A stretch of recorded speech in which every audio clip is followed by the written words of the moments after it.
জীবন তো এমন হওয়ার কথা ছিল না। আমি চেয়েছিলাম জীবনের শেষ নিঃশ্বাসটা তোমার সাথে ফেলবো। আমি তোমাতে বাঁচতে চেয়েছি, মরতেও চেয়েছি তোমাতে। ভালোবাসা যত গভীর হয়, কষ্ট পাওয়ার সম্ভাবনা নাকি ততটাই বেড়ে যায়। আর এই গোটা পৃথিবীতে যত ভালোবাসার ইতিহাস রয়েছে, মিলনের থেকে বিচ্ছেদের ঘটনাটাই সবচেয়ে বেশি। কিন্তু নিয়তি সেটা চাইনি। বিশ্বপ্রেমিক হয়ে গেছিস না? প্রেম শুধু তোর জীবনে এসেছিল, আমার জীবনে আসেনি। আরে আরে তুই কি ভালোবেসেছিস? মায়ার সুতো আমাকে প্রতিটা মুহূর্তে টানছে তোমার দিকে। তোমাকে পাওয়ার জন্য আমি আমার সকল ব্যবসা বাণিজ্য ক্লোজ করে গ্রামে চলে এসেছি, শুধুমাত্র তোমার টানে, তোমার খোঁজে।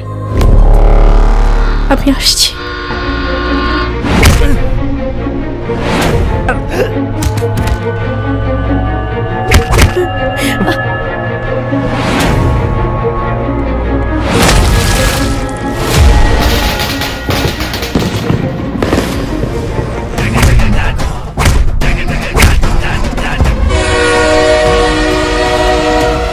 তোমার কাছে আসছি।